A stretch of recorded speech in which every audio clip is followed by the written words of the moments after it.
So over the years I've had the 21, 22 model, and now I've got the 23 model, and the reason I went to that one is because it's got the digital dash and GPS, although I haven't got the GPS working at this stage, but sooner or later I'll work it out and get it going. But the main thing is the speedo works okay, so apart from that, when you look at it, it looks like all Xmaxes.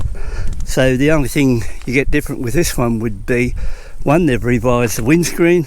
Now, even though it's been revised, it doesn't mean it's any better. I find it no better than the previous model as far as that goes.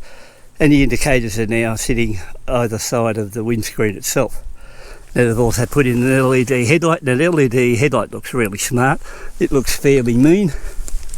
So if you look at it like so, it really looks good. Haven't tried that out because I haven't had it out at night. Now it's also got revised mirrors. See, these mirrors now, they're more like angular. And panel here on the left hand side, and on the dash, that's where you go for all modes, plus your digital speedo up the top. So apart from that, that would about sum it up, because I can't notice at this stage any difference between the suspension side or the performance. So my thoughts are that it's about the same. It's probably got a little bit smoother body work on it, like in the panels now, the plastics have improved that a little bit there. Maybe a bit smoother looking there to look at.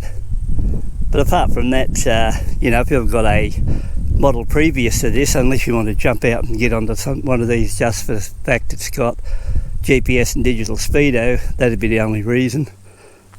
I had the old seat on the other one, and I only had it on one ride, the touring seat, and I kept that when I sold the bike, and I thought it would fit this one, but not the case. When I tried to fit it, it wouldn't fit.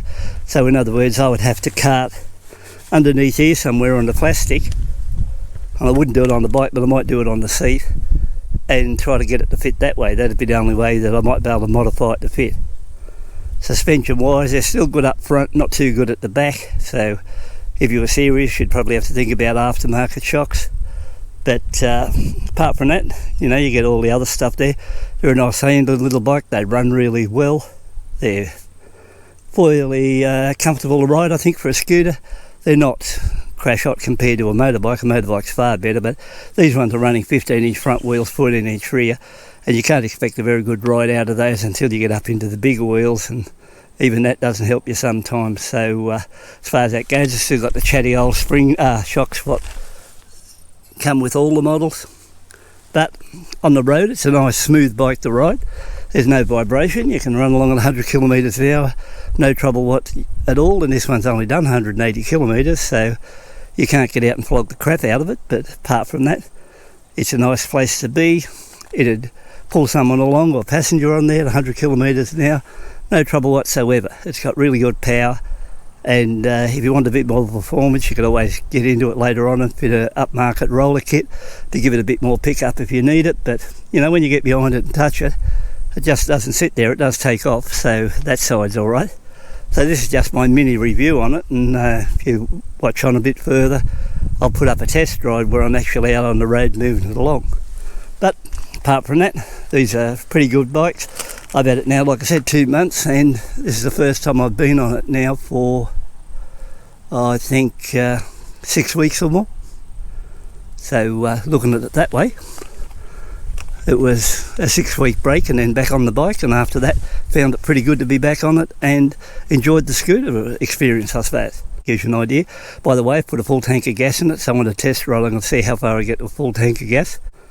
And I'll probably put a few more up on this Xmax later on, because I just haven't been riding it lately. But overall, for the $10,000 right away here in Australia, I think it's not a bad scooter.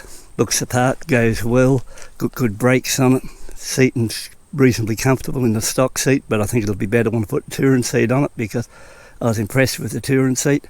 I think overall might be the 23, but it's the same old Yamaha, except you know, it's now run digital dash and GPS in there amongst that. So if you're happy with that idea, go ahead and buy one.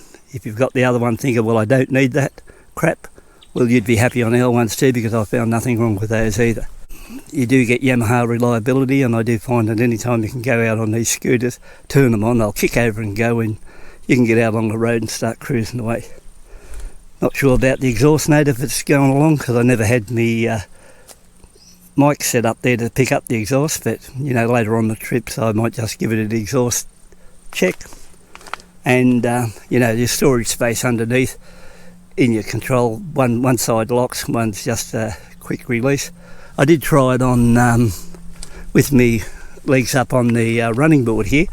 So in the high section, I don't like riding that position at all, but I tried it, and I'm 5'9", and I could sit there with bent legs there and still have room between there and the section here. You know, wasn't hitting the knees up against that, so everything was going there all right.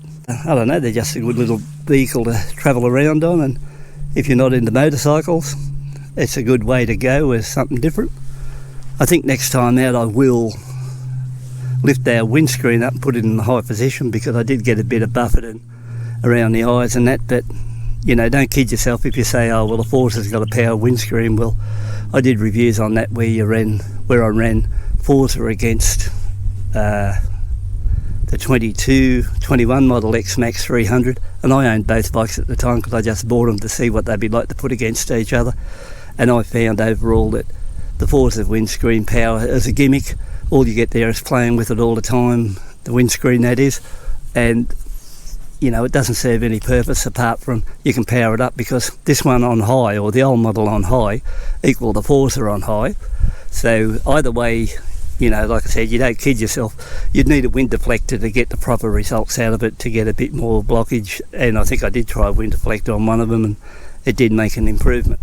So if you've got this idea Forza's got the power windscreen and that'll help you, you're only kidding yourself. So keep that in mind, because you know, after testing both scooters, I actually thought that the Xmax 300 was a better scooter, and that's why I got rid of the Forza, and I actually got rid of that scooter and then bought another couple since then. So the fact is, Xmax 300 is a better scooter.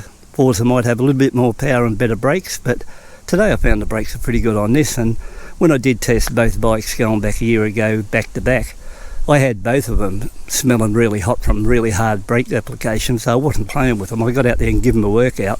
So in the end, hard brakes on either bike, and you're going to have brake fade and a bit of heat running off that front disc. And I think I'll be working on this tank, see what it gets like on fuel economy. A lot of people always want to know. That side of it really interests me, but I'll do a test and see what it's like on fuel economy, and then let you know at a later date. And I filled the tank right up before I left, so I'll be able to set the trip meter, so I'll be able to see how that goes there too. So it'll be interesting to see how long term, how this bike goes, and this time I might take it on a lot longer runs. And the main reason I decided I'd swing to 23, apart from those two obvious ones I mentioned about, is because after this model comes up, I wouldn't expect Yamaha to do much with this bike like they do for the next 5 years. So they'll only just do minor, maybe colour changes and stuff like that. The major upgrades have been done, so this should sit like this with the digital dash, the other sort of stuff, for the next few years. That's about all I can tell you on this, and once again, thanks for tuning in. Take a look. Hope you enjoyed this minute review on the 2023 model Yamaha Xmax 300.